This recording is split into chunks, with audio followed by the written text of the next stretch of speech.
सभी दोस्तों का यादविंद्र स्मार्ट क्लासेस में स्वागत एवं वेलकम। आज है तारीख 8 दिसंबर 2025। जो करंट अफेयर्स का सेशन हम आप लोगों के लिए लेके आए हैं, ये परीक्षा की दृष्टि से काफ़ी महत्वपूर्ण है। प्रत्येक परीक्षा में करंट अफेयर्स का काफ़ी महत्वपूर्ण योगदान होता है। तो इससे पहले हम अपनी क्लास को शुरू करने से पहले कुछ महत्वपूर्ण जानकारी लेते हैं। हमारा प्ले स्टोर पर यादविंद्र स्मार्ट क्लासेस के नाम से ऐप है, उसका लोगो इस तरीके से दिखाई देता है। वो क्लिक करके आपको हमारे ऐप को क्या करना है, इंस्टॉल करना है। इंस्टॉल करने के बाद इस तरीके से ओपन का बटन आएगा, उस पर आपको क्लिक करना है और आप हमारे ऐप को विजिट कर सकते हैं। वहाँ से कोई भी क्लास जब चालू होगी तो आप वहाँ से देख सकते हैं।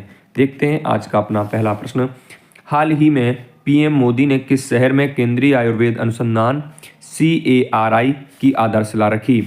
Option A Mumbai, B Chennai, C New Delhi, D Varanasi. तो इसका जो सही आंसर है option number C New Delhi. अगर हम बात करें मुंबई की, तो मुंबई शहर के बारे में थोड़ा जान लेते हैं। मुंबई शहर महाराष्ट्र की राजधानी है। किस राज्य की राजधानी है बच्चा? महाराष्ट्र राज्य की राजधानी है। अगर हम महाराष्ट्र में कौन सी भाषा बोली जाती है तो आप बता सकते हैं, मराठी भाषा बोली जाती है। अगर हम बात करें पशु की, तो इसका राजकीय पशु क्या है तो आप बता सकते हैं, गौर इसका राजकीय पशु है। अगर हम राज्य दिवस की बात करें महाराष्ट्र की, तो आपका ये राज्य दिवस 1 मई को मनाया जाता है। ठीक है।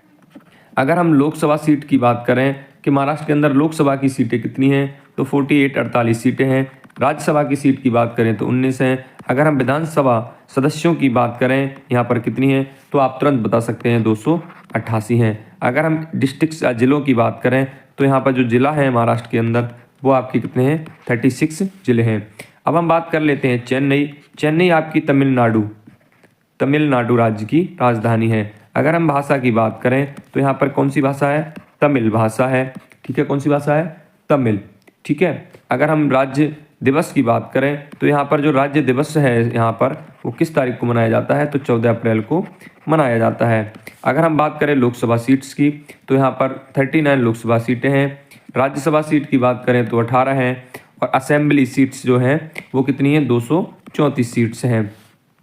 ठीक है। अगर हम नई दिल्ली की बात करें तो यहाँ पर कौन सी हिंदी और पंजाबी और उर्दू भाषा बोली जाती हैं। अगर हम पशु की बात करें, राज्य की पशु क्या है दिल्ली का, तो वो होता है बच्चा लंगूर, है ना। पक्षी की अगर हम बात कर लें यहाँ पर तो कहता है धूसर तीतर। ठीक है, क्या होता है, धूसर तीतर। अगर लोकसभा सीट्स की बात करें तो दिल्ली में 7 हैं। राज्यसभा सीटें हैं 3 और अगर असेंबली सीट्स की बात करें तो कितनी है, 70 सीट्स हैं। कितनी बच्चा, 70, है ना। अब वाराणसी शहर उत्तर प्रदेश राज्य का है। अगर हम उत्तर प्रदेश की बात करें तो यहाँ की राजधानी क्या है, लखनऊ। और यहाँ की अगर CM की बात करें तो कौन है, योगी आदित्यनाथ। अगर यहाँ के गवर्नर की बात करें तो आनंदी बेन पटेल जी हैं। और अगर लोकसभा सीट्स की बात करें तो 80 हैं। राज्यसभा सीट्स की बात करें तो यहाँ पर 30 हैं। ठीक है बेटा, 31 हैं राज्यसभा सीटें। और अगर मेंबर्स ऑफ सदस्य विधानसभा की बात करें कितने हैं, तो 403 हैं। देखते हैं कुछ इस प्रश्न से महत्वपूर्ण बिंदु। प्रधानमंत्री नरेंद्र मोदी ने 5 जनवरी 2025 को रोहिणी नई दिल्ली में केंद्रीय आयुर्वेद अनुसंधान संस्थान की आधारशिला रखी। यह नई सुविधा जो 2.92 एकड़ क्षेत्र को कवर करेगी, लगभग 187 करोड़ की लागत से बनाई जा रही है। इसका उद्देश्य या एम क्या है, आयुर्वेद में अनुसंधान और स्वास्थ्य सेवा को आगे बढ़ाना। देखते हैं अपना आज का अगला प्रश्न।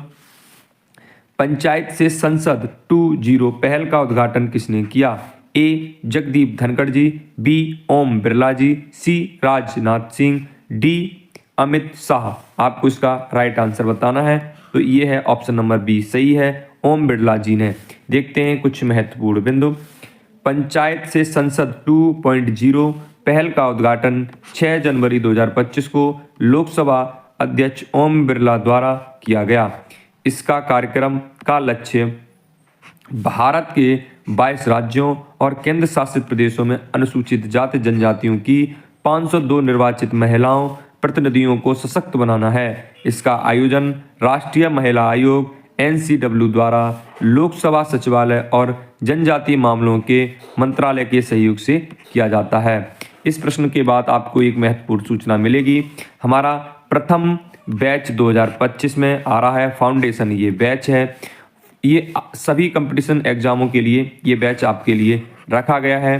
ठीक है, ये आपको हमारा जो लोगो दिख रहा है, हमने आपको पहले ही बताया था, प्ले स्टोर पर हमारा स्मार्ट क्लासेस, यादवंत स्मार्ट क्लासेस के नाम से ऐप है, उसको आप इंस्टॉल कर लीजिए। ठीक है, और वहाँ से आपको अलग अलग टीचरों के द्वारा, दिल्ली के महत्वपूर्ण टीचर हैं जिनका काफ़ी दिनों का एक्सपीरियंस है, आपको वहाँ से क्लासें प्रोवाइड की जाएंगी जो परीक्षा में आपको अहम रोल देगी। देखते हैं आज का अपना तीसरा प्रश्न क्या कहता है। 38वें राष्ट्रीय खेलों की मशाल को क्या नाम दिया गया है? अचल, प्रबल, भारत, तेजस्विनी। तो 3 का राइट आंसर है ऑप्शन नंबर डी। क्या सही है बच्चा? Option number D, Tejaswini. देखते हैं कुछ महत्वपूर्ण बिंदु इस प्रश्न से। 38वें राष्ट्रीय खेलों की मशाल, जिसका नाम तेजस्विनी है, ने पूरे उत्तराखंड में अपनी यात्रा शुरू कर दी है, जो राज्यों के विभिन्न शहरों का भ्रमण करेगी। यह मशाल रिले राष्ट्रीय खेलों की तैयारी का एक महत्वपूर्ण हिस्सा है, जो है 28 जनवरी से 14 फरवरी 2025 तक होने वाले हैं। देखते हैं नेक्स्ट प्रश्न। हाल ही में किस शहर को दुनिया का सबसे प्रदूषित शहर घोषित किया गया? A New Delhi, B Hanoi, C Paris, D Dhaka. तो इसका जो राइट आंसर है बच्चा बी ऑप्शन हनोई। अब आपको कमेंट बॉक्स में ये बताना है जो हनोई है वो इस देश की कैपिटल है। देखते हैं नेक्स्ट प्रश्न। कुछ महत्वपूर्ण बिंदु। वियतनाम की राजधानी हनोई को हाल ही में दुनिया का सबसे प्रदूषित शहर घोषित किया गया है। इसका खतरनाक स्थिति की पुष्टि और IQ एयर आंकड़ों से हुई है, जिसमें बताया गया है कि हवा में PM 2.5 कणों की सांद्रता काफ़ी हद तक पहुंच गई है, जो सुरक्षित सीमा से ऊपर है। शहर में विशेष रूप से PM 2.15 का स्तर 266 माइक्रोग्राम प्रति घन मीटर दर्ज किया गया, जो विश्व स्वास्थ्य संगठन द्वारा अनुशंसित अधिकतम दैनिक जोखिम में से 15 गुना अधिक है।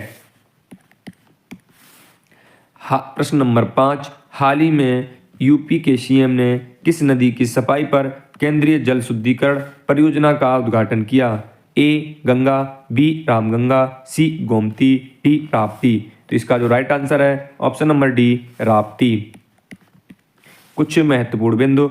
उत्तर प्रदेश के मुख्यमंत्री योगी आदित्यनाथ ने राप्ती नदी में बहने वाले नालों की सफाई पर केंद्रित कई जल शुद्धिकरण परियोजनाओं का उद्घाटन किया। यह पहल 3 जनवरी 2025 को शुरू की गई और इसका उद्देश्य जल शुद्धिकरण के लिए पर्यावरण अनुकूल तरीकों का उपयोग करके नदी के पारिस्थितिकी स्वास्थ्य को बढ़ाना है। अगर हम बात करें उत्तर प्रदेश की, तो उत्तर प्रदेश के मुख्यमंत्री हैं योगी आदित्यनाथ जी। अगर हम गवर्नर की बात करें तो गवर्नर है आनंदी बेन पटेल। इतनी आप लोग सब जान रहे होंगे। अगर हम बात करें राजकीय पशु की उत्तर प्रदेश की, तो आपका क्या होता है बच्चा? 12 सिंगा होता है। अगर हम पक्षी की बात कर लें तो आपका क्या होता है? सारस अथवा क्रॉन्च। क्या होता है बच्चा? क्रॉन्च। ठीक है, इतनी बात आप लोग जान गए। अगर हम और भी जान लें, दुधवा। दुधवा राष्ट्रीय पार्क कहाँ पर स्थित है? राष्ट्रीय उद्यान। तो आपका ये यूपी के अंदर, उत्तर प्रदेश के अंदर है। अगर हम चंद्रप्रभा अभयारण्य की बात करें तो आपका ये भी यूपी के अंदर ही स्थित है। देखते हैं नेक्स्ट प्रश्न। प्रश्न नंबर 6। किस राज्य ने वन संरक्षण के लिए महाभारत वाटिका की स्थापना की? Option A Uttar Pradesh, option B Uttarakhand, option C Madhya Pradesh, option D Assam. आपको राइट आंसर बताना है 6 का राइट आंसर है अपना बच्चा उत्तराखंड। कौन सा सही है बच्चा? बी ऑप्शन सही है, उत्तराखंड। यूपी के बारे में मैंने आपको बता दिया, अभी तो बार बार रिपीट नहीं करना है, वीडियो लंबी हो जाएगी। तो हम इससे पहले जान लेते हैं उत्तराखंड के बारे में। अगर आपसे कोई पूछे उत्तराखंड की राजधानी, तो कहाँ है बच्चा?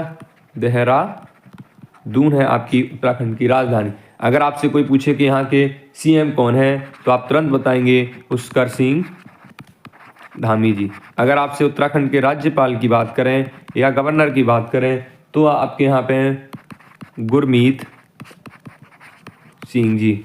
अगर आपसे कोई ये पूछता है कि उत्तराखंड के अंदर कितने ज़िले हैं, तुरंत आप बता सकते हैं जो डिस्ट्रिक्ट्स हैं वो 13 है। अगर आपसे कोई पूछे लोकसभा की सीटें कितनी हैं तो 5 हैं, राज्यसभा की सीटें 3 हैं। अगर विधानसभा की सीट्स की बात करें तो आपकी ये कितनी हो जाएंगी 71 है। ठीक है। अगर हम बात करें उत्तराखंड के अंदर राजा जी राष्ट्रीय उद्यान भी है। कौन सा? राजा जी राष्ट्रीय उद्यान कहाँ पर स्थित है? उत्तराखंड के अंदर। अगर हम बात करें जिम कॉर्बेट नेशनल पार्क कहाँ पर स्थित है? जिम कॉर्बेट नेशनल पार्क, ये भी आपका कहाँ पर स्थित है? उत्तराखंड के अंदर स्थित है। अगर हम मध्य प्रदेश की बात करें तो राजधानी आपकी कहाँ पर है बच्चा? भोपाल। सीएम की बात करें मध्य प्रदेश की तो मोहन यादव जी हैं। अगर हम गवर्नर की बात करें तो गवर्नर हैं मंगू भाई छगन भाई पटेल। ठीक है बच्चा। अगर हम बात कर लें किसकी? जिलों की, तो मध्य प्रदेश के अंदर एमपी के अंदर जो डिस्ट्रिक्ट्स हैं उनकी 53 डिस्ट्रिक्ट्स हैं। अगर लोकसभा की बात करें तो यहाँ पर 29 हैं। राज्यसभा सीटों की बात करें तो यहाँ पर 11 हैं। अगर हम बात करें किसकी? असेंबली या विधानसभा सीटों की मध्य प्रदेश के अंदर, तो एएस जो सीट हैं वो कितनी है? 230। ठीक है। अब उससे पहले हम असम के बारे में भी जान लेते हैं अगले प्रश्न पर पहुंचने से पहले। असम में अगर असम राज्य की राजधानी कहाँ पर है बच्चा? दिसपुर है। कहाँ है? दिसपुर। अगर सीएम की बात कर लें अगर असम के, तो असम के सीएम हैं हेमंता बिश्व शर्मा जी। ठीक है। अगर हम गवर्नर की बात कर लें तो लक्ष्मण प्रसाद आचार्य। ठीक है। अगर हम क्या इसकी लोकसभा सीटों की बात कर लें तो यहाँ पर 14 है। राज्यसभा सीटों की बात करें तो 7 हैं। ठीक है। अगर हम क्या करें, यहाँ पर एक औरंग क्या है? Tiger reserve, Orang tiger reserve यहीं पर स्थित है। देखते हैं अपना नेक्स्ट प्रश्न। उससे पहले महत्वपूर्ण बिंदु। उत्तराखंड सरकार ने हाल ही में हल्द्वानी में वन संरक्षण के लिए महाभारत वाटिका की स्थापना की। इसका उद्देश्य प्राचीन भारतीय ग्रंथों के माध्यम से वन संरक्षण और पारिस्थितिकी जागरूकता को बढ़ावा देना है। यह पहल रामायण वाटिका के पहले के निर्माण का अनुसरण करती है।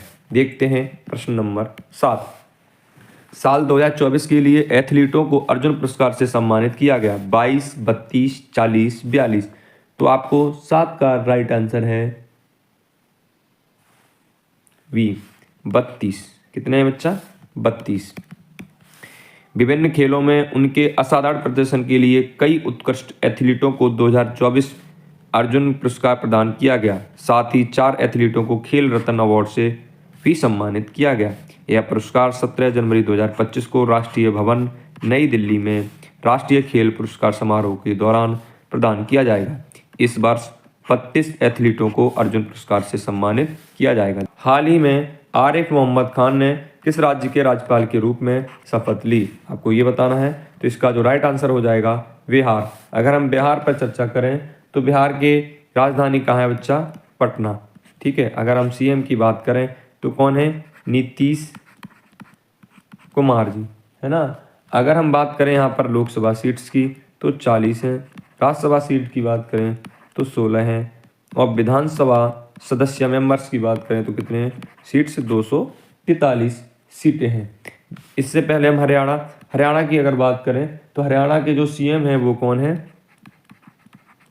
नायाब सिंह सैनी जी हैं। ठीक है। हरियाणा की राजधानी कहाँ है? चंडीगढ़ है। ठीक है। राजस्थान की बात करें तो राजस्थान की राजधानी है जयपुर। यहाँ पर सीएम है भजन लाल शर्मा जी। अगर हिमाचल प्रदेश की बात करें तो हिमाचल प्रदेश के जो सीएम हैं वो आपके क्या है? सुखविंदर सिंह जी हैं। जिला यहाँ पर हैं, डिस्ट्रिक्ट्स कितने हैं? 12। देखते हैं इससे कुछ महत्वपूर्ण बिंदु। आरिफ मोहम्मद खान ने 2 जनवरी 2025 को आधिकारिक तौर पर बिहार के 42वें राज्यपाल के रूप में शपथ ली। शपथ ग्रहण समारोह पटना के राजभवन में हुआ। इसे पटना उच्च न्यायालय के मुख्य न्यायाधीश विनोद चंद्रन ने प्रशासित किया। प्रश्न नंबर 9। हाल ही में किसके नेतृत्व में मूल्य सूचकांक WPI के आधार वर्ष को संशोधित करने के लिए एक कमेटी का गठन किया गया है? अमिताभ कांत, रमेश चंद्र, राजीव कुमार, नंदन नीलेकणी। तो इसका जो राइट आंसर हो जाएगा option number B, Ramesh Chandra. कुछ महत्वपूर्ण बिंदु। सरकार ने हाल ही में थोक मूल्य सूचकांक के आधार पर वर्ष को संशोधित करने और उत्पादक मूल्य सूचकांक पर स्विच करने के लिए रोड मैप का सुझाव देने के लिए नीति आयोग के सदस्य रमेश चंद्र की अध्यक्षता में 18 सदस्यीय पैनल के गठन की घोषणा की। इसकी स्थापना थोक मूल्य सूचकांक के आधार पर वर्ष 2011-12 से 2022-2023 तक संशोधित करने के लिए की गई है। देखते हैं नेक्स्ट प्रश्न। प्रश्न नंबर 10, भारत पोल पोर्टल किस एजेंसी ने विकसित किया? केंद्रीय जांच ब्यूरो सीबीआई, बी राष्ट्रीय जांच एजेंसी एनआईए, सी खुफिया ब्यूरो आईबी, डी अनुसंधान और विश्लेषण विंग आरएडब्ल्यू। तो आपको राइट आंसर बताना है। 10 का राइट आंसर है ए, केंद्रीय जांच एजेंसी सीबीआई। देखते हैं कुछ महत्वपूर्ण बिंदु। भारत पोर्टल भारत पोल पोर्टल भारत में केंद्रित जांच ब्यूरो द्वारा विकसित एक नई पहल है। देखते हैं अपना आज का प्रश्न नंबर 11, सिक्किम के किस जिले में भारत का पहला जैविक मत्स्य पालन क्लस्टर स्थित है? गंगटोक, मंगन, सेरेनंग, नामची। इसका राइट आंसर है सी, सोरेनंग। भारत का पहला ऑर्गेनिक फिशरीज क्लस्टर 6 जनवरी 2025 को सिक्किम के सोरेंग जिले में घोषित किया गया। आज का अपना अंतिम प्रश्न।